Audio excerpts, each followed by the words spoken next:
आप देख रहे हैं पीसमेकर सीजन 2 एपिसोड 7 का ब्रेकडाउन वीडियो, जहां गन ने बना दिया एक नया सुपर विलन और पीसमेकर का दिल पूरी तरह टूट गया है। आप जानना चाहेंगे क्यों? इसके लिए स्पॉयलर्स का सामना करना पड़ेगा, तो ऐसे स्पॉइलर वार्निंग बजा देता हूं। स्पॉइलर अलर्ट घंटी,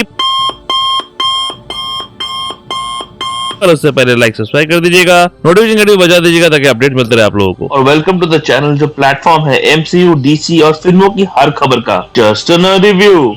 एपिसोड की शुरुआत होती है उसी सीन के साथ जिसके साथ एपिसोड 6 खत्म हुआ था, जहाँ रिवील हुआ था कि जिस यूनिवर्स को पीसमेकर एक परफेक्ट यूनिवर्स समझता था वो निकलता है नाजियों का यूनिवर्स, यानी कि कॉमिक्स से यूनिवर्स एक्स, ऐसा यूनिवर्स जहाँ जर्मनी वर्ल्ड वॉर 2 जीत गई थी। The Nazis won World War II here?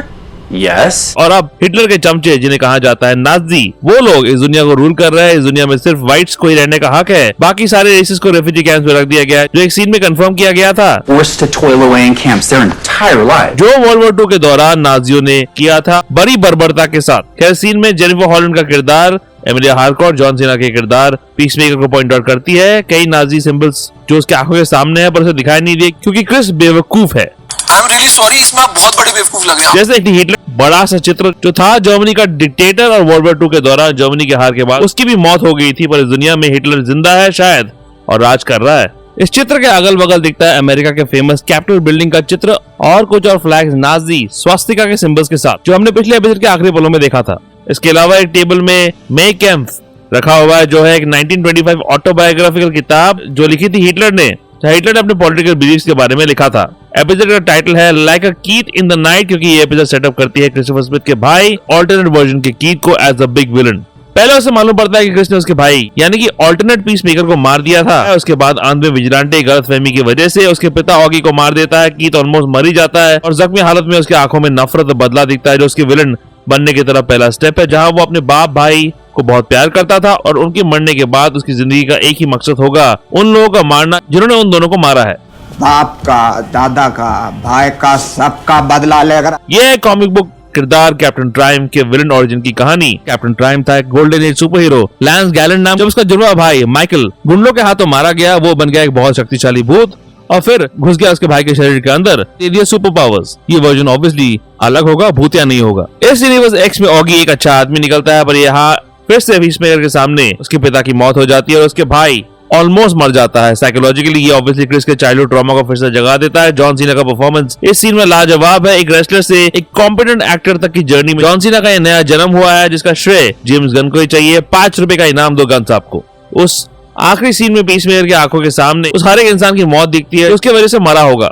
Rick Flag junior की मौत, जिससे क्रिस ने मारा द सुसाइड स्क्वाड मूवी में। ओरिजिनल कीथ की बचपन में ही मौत जो दिखाया गया था पीसमेकर सीजन 1 में। पीसमेकर की मौत और ओरिजिनल ऑगी की मौत, जिसे क्रिस ने ही मारा था पीसमेकर सीजन 1 में। ऑगी के सीन में जहां वो कीथ को फोन करता है, बैकग्राउंड में देखते हैं बहुत सारे घोड़ों का फोटो, तो शायद इस ऑगी को घोड़े बहुत पसंद है। वही लियोटा के पीछे पड़े लोगों को जूडो मास्टर मार देता है और उनमें से एक के क्रॉक्स में नाजीज के स्वस्तिका का सिंबल दिखता है। वही ऑगी कीथ के सामने कंफर्म करता है कि वो उसके डुप्लीकेट यानी कि ओरिजिनल ऑगी से मिला था। जर्मन रॉक बैंड हैलोवीन का ऑल्टरनेट वर्जन हेलोवीन फिर से रेफरेंस होता है यहाँ पर। एक कूल सीन में जूडो मास्टर और लियोटा बॉन्ड करते और खेलते हैं स्क्रैबल का ऑल्टरनेट वर्जन स्क्रॉबल, जिस सीन को देखने के बाद एवेंजर्स एंड गेम की नेबुला और टोनी स्टार्क के सीन की याद आ जाती है, जहाँ दोनों मिलकर अपने स्पेसशिप में खेल रहे थे गेम। वही जूडो मास्टर लियोटा के बीच जो सीजन 1 में भिड़ंत हुई थी, उस पर भी दोनों रेफरेंस देते हैं। एक वक्त ईगली बंधे हुए इकोनॉमस के पास एक रस्सी लेके आ जाती है, जबकि इकोनॉमस उसे ऑगी और कीथ को मारने के लिए कह रहा होता है। ये scene Guardians of Galaxy volume 2 के इस सीन की याद दिलाता है, जब माइकल रूकर का किरदार योंडू ग्रूट को यान्डू के साइबरनेटिक फिन को लेके आने के लिए कहता है, पर ग्रूट जिसे बातें समझ नहीं आती क्योंकि वो छोटा सा बच्चा है, वो बाकी सब कुछ लेके आता है फिन को छोड़ के। क्रिस्टोफर अमेलिया बिल्कुल हिंदी फिल्मों के हीरो हीरोइन की तरह कर रहे बॉन्डिंग, यानी धीरे धीरे प्यार हो रहा है बाइक पर, और बैकग्राउंड में बजता है कूल गाना still pretending by first signal. और पता नहीं क्यों मुझे लगता है कि अमेलिया की हो जाएगी मौत इस सीजन के आखिरी एपिसोड में। प्रेडिक्शन कर रहा हूं मैं। ऑगी और कीथ दोनों क्रिस और अमेलिया को बचा लेते हैं कॉप्स को मार के, और फिर ऑगी कहता है ये जो टर्मिनेटर मूवी रेफरेंस है, जहां आर्नल्ड ने एज टर्मिनेटर ऐसा कुछ कहा था।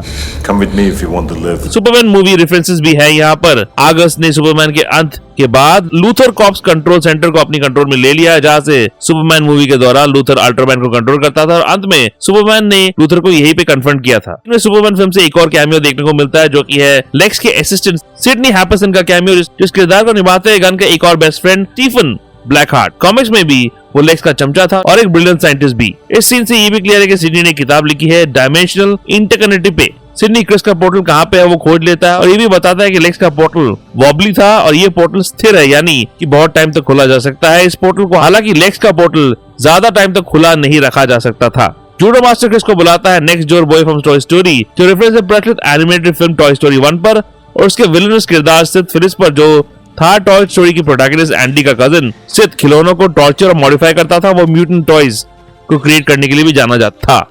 इसी सीन में क्रिस की फेवरेट बैंड्स पर भी बात की जाती है, जिसमें शामिल है हैना rock, cruel intentions, hardcore superstar, जिनका ऑल्टरनेट वर्जन हमने ऑल्टरनेट क्रिस के रूम में देखा था। सीजन 1 से लॉकलिन मुंड्रो की होती है वापसी, जिन्होंने सीजन 1 में निभाया था एक पुलिस वाले का किरदार जिसका नाम था लैरी फिट्जगिबन। सीजन 1 में हालांकि इस पुलिस वाले को मार दिया गया था बटरफ्लाई एलियन प्रजाति के द्वारा। इस ऑल्टरनेट दुनिया में हालांकि ये आदमी जिंदा है। इंटरेस्टिंगली फिट्जगिबन नाम गन के फेवरेट नामों में से एक है, क्योंकि ये नाम है उनके पुराने दोस्त का और गन ने ऑलमोस्ट उनके हर फिल्म में ये नाम किसी किरदार को दिया है। जैसे गार्डियन ऑफ गैलेक्सी वॉल्यूम 1 में जो डॉक्टर स्टार-लॉर्ड की मरती हुई माँ का इलाज कर रहा था, उसका नाम भी था फिट्जगिबन। लैरी को देखने के बाद ऑगी उसे कहता है ये Get back up off my property and into the street. Actually throwback है सीजन 1 पे, जहां रेसिस ऑगी ने भी उस यूनिवर्स की लैरी को, जो मर चुका है, ऐसे कुछ कहा था। तो दोनों यूनिवर्स के ऑगी में एक चीज कॉमन है, दोनों पुलिस वालों से नफरत करते हैं। दोनों विजिलेंटेस इन्फरनेप नाम के पोकेमॉन पर फिर से रेफरेंस करते हैं। ऑल्टरनेट विजिलेंटे फिर सनसेट लिबर्टी की जय बोलता है। आखिर में जो कॉमिक्स में थे एक टेररिस्ट ग्रुप जो यूएस गवर्नमेंट को ओवरथ्रो करना चाहते थे और यहाँ यही ग्रुप नाजी गवर्नमेंट को ओवरथ्रो करना चाहते हैं, पर यहाँ पर ये अच्छे लोग हैं। वैसे एक खुलासे में गन ने कंफर्म किया है कि चुकबुदी इवूजी, जिन्होंने सीजन 1 में क्लेमसन मर्न का किरदार निभाया था, एक ऐसा आदमी जिसे एलियन बटरफ्लाई प्रजाति ने अपने कब्जे पर कर लिया था और इसके अलावा उन्होंने guardians of the Galaxy volume 3 में विलन हाई एवोल्यूशनरी का किरदार भी निभाया था। उनको गन एक रोल देना चाहते थे जहां वो सन्स ऑफ लिबर्टी ग्रुप के लीडर होते और एक हीरो होते इस दुनिया में जो जालिमों के खिलाफ लड़ता, पर किसी कारण वो ये रोल ऐड नहीं कर पाया। शायद सीजन 3 में चुकबुदी ये रोल करते हुए दिखे। ये एपिसोड भी कमाल का है, जो स्टेक्स को बहुत ज्यादा हाई रखती है। एक और एपिसोड बचा है जहाँ गन ने प्रॉमिस किया है दिखने वाले हैं बहुत सारे बड़े कैमियोस। मुझे लगता है कि डेविड कॉर्नस्वेट एज सुपरमैन दिखेंगे यहाँ पर, या फिर क्या गन डीसीयू के बैटमैन को इस सीरीज के आखिरी एपिसोड में इंट्रोड्यूस करेंगे, जो बहुत बड़ा स्टेप होगा। अगर हुआ तो गन कर सकते हैं ये। अभी मजा आएगा ना भिड़ो। सारी खबरें मिलेंगी आपको इसी चैनल पे, इसीलिए लाइक, सब्सक्राइब, नोटिफिकेशन बटन सब दबा लीजिएगा। रिसेंटली रिलीज फिल्में कांतारा चैप्टर 1 और सनी संस्कारी की तुलसी कुमारी के रिव्यू वीडियो है, आखिर में चेकआउट जरूर कीजिएगा। और ऐसे डीसीयू रिलेटेड वीडियोस के लिए देखते रहिए जस्ट अ रिव्यू।